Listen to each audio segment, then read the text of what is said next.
Live like Jesus.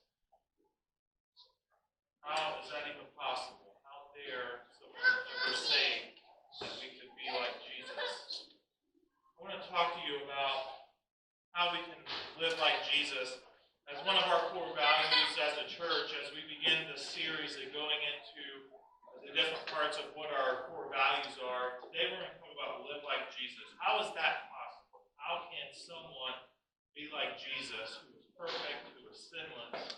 And I want to start with the premises that in order to even take on some of the characteristics of Jesus, we have to be recreated.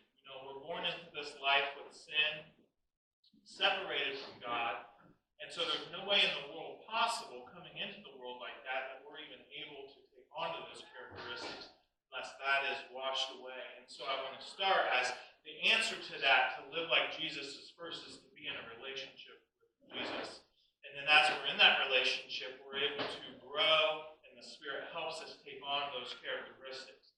And today I want to look at a passage that gives us an example of Jesus interacting with a woman that gives us really four things I want to point out that help us see through the simple interaction Jesus had with her, what are things we can take away to say, that's something Jesus did. I saw that in a lot of different things Jesus interacted with people. That's a characteristic of Jesus.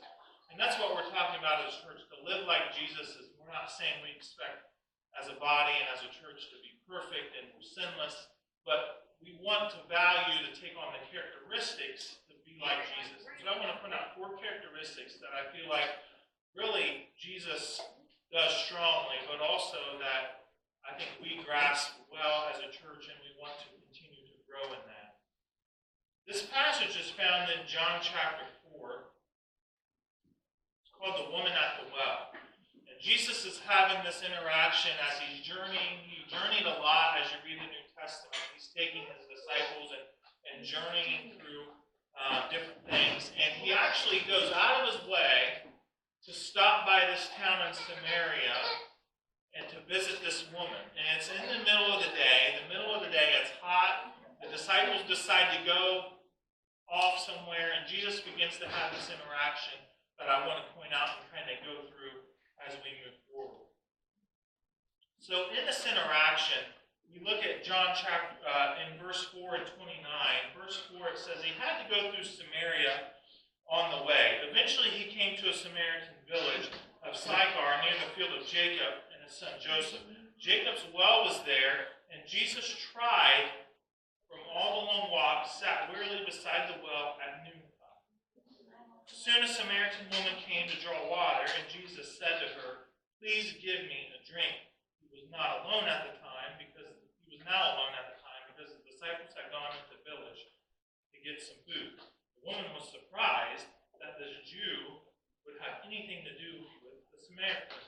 The first thing I want us to look at up here on the board is that first characteristic is that we have to value people more than ourselves. And that's what Jesus did. Jesus valued others above himself. How do we know that by this interaction? Because Jesus went out of his way intentionally to interact with this woman. He didn't have to take this route. He decided to go through this route and have an interaction with this woman who wasn't even part of the Jewish family. Actually, and we'll talk a little bit later, they didn't even like them. But Jesus valued her above himself, above his hunger, above his need to eat, above everything else he was doing. He valued her above himself. And that's with our attitude. And as a church, it shapes our attitude. As we talk about live like Jesus, we want to be a church that has the attitude that we put others above ourselves. Jesus didn't see the woman as an inconvenience. And in times, especially with us in our busy lives, and we have sports, and we have family activities, and all of these things that keep us busy, oftentimes of interacting with people, it takes intentionality because our schedules are just so busy. And sometimes it can be an inconvenience to us. We know what that means. That's why fast food is so popular, because it's convenient. But things that are convenient aren't always the best, because fast food's bad. I had some McDonald's. Confession. I'm going to drop those extra pounds. But sometimes reaching out is in